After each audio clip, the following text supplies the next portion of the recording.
നമസ്കാരം, ഞാൻ ദിവ്യ. മൂന്നാമത്തെ കുറൽ നമുക്ക് പരിചയപ്പെടാം.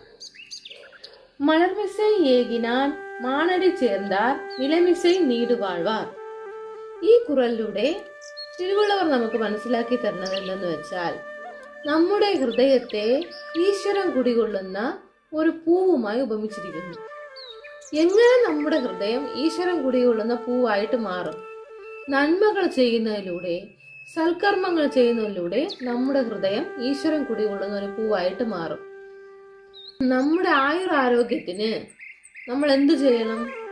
സൽക്കർമ്മങ്ങൾ ചെയ്യണം. നീതിയും ശക്തിയും അറിഞ്ഞു പ്രവർത്തിച്ചാൽ നമുക്ക് ആയുർദൈർഘ്യം കൂടുമെന്നാണ് അദ്ദേഹം ഈ കുറലിലൂടെ നമുക്ക് വ്യക്തമാക്കി തരുന്നത്. ഈ കുറലിലൂടെ നമ്മൾ മനസ്സിലാക്കിയത്, അതായത് നമ്മുടെ ഹൃദയം എങ്ങനെ ഈശ്വരൻ കുടികൊള്ളുന്ന പൂവാക്കി മാറ്റാം. നമ്മുടെ ഹൃദയത്തിൽ നന്മകൾ കൊണ്ടുവരണം. നന്മകൾ കൊണ്ടുവരുമ്പോൾ നമ്മൾ ഈശ്വരന്റെ പാദങ്ങളിൽ ചെന്ന് ചേരുന്നു. സൽക്കർമ്മങ്ങൾ ചെയ്യുന്നതിലൂടെ നമ്മൾക്ക് നമ്മളിലുള്ള ഈശ്വരനെ കാണാൻ കഴിയുന്നു.